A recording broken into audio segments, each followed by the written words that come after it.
Hi friends, welcome back to our channel random buzz. IPL వేలం 2024 complete అయిపోయింది. ఇక December నెల దక్షిణాఫ్రికాతో జరుగుతున్న ద్వైపాక్షిక సిరీస్ ఐపీఎల్ వేలంతో హడావిడిగా పూర్తయిపోయింది. ఐపీఎల్లో సత్తా చాటే యంగ్ అండ్ టాలెంటెడ్ ప్లేయర్స్ ని చూసి బీసీసీఐ ఈ ఐపీఎల్ ని వేదికగా చేసుకుని టీ20 ప్రపంచకప్ కోసం జట్టును సిద్ధం చేసే పనిలో ఉంది.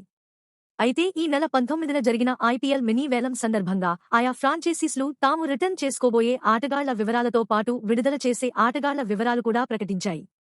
ఇక ట్రేడింగ్లో అయితే ఆశ్చర్యపోయే విధంగా కొన్ని కొనుగోళ్లు జరిగాయి.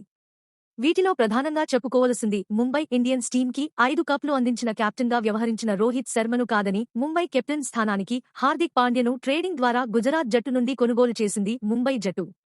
కానీ హార్దిక్ పాండ్య వరల్డ్ కప్ మ్యాచ్లో సందర్భంగా గాయానికి గురయ్యాడు. అతని ఫిట్నెస్ పరిస్థితి ఎలా ఉంది అనేది కూడా పరిగణలోకి తీసుకోకుండా కొనుగోలు చేసిన ముంబై ఇండియన్స్కి ఇప్పుడు షాక్ తగిలింది.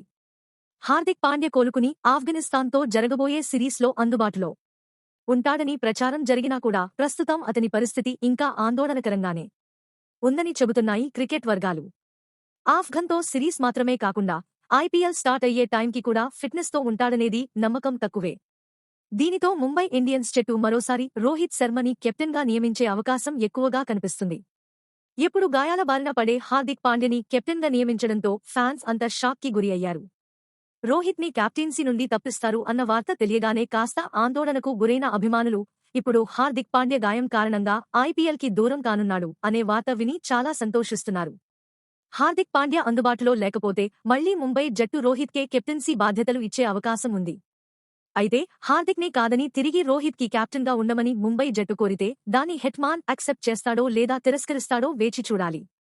ముంబై జట్టుకి హార్దిక్, రోహిత్లో ఎవరు కెప్టెన్ అయితే బాగుంటుందో కామెంట్ రూపంలో తెలియచేయండి. ఇలాంటి మరిన్ని ఐపీఎల్ టాపిక్స్ కోసం మా ఛానల్ని సబ్స్క్రైబ్ చేసుకోండి.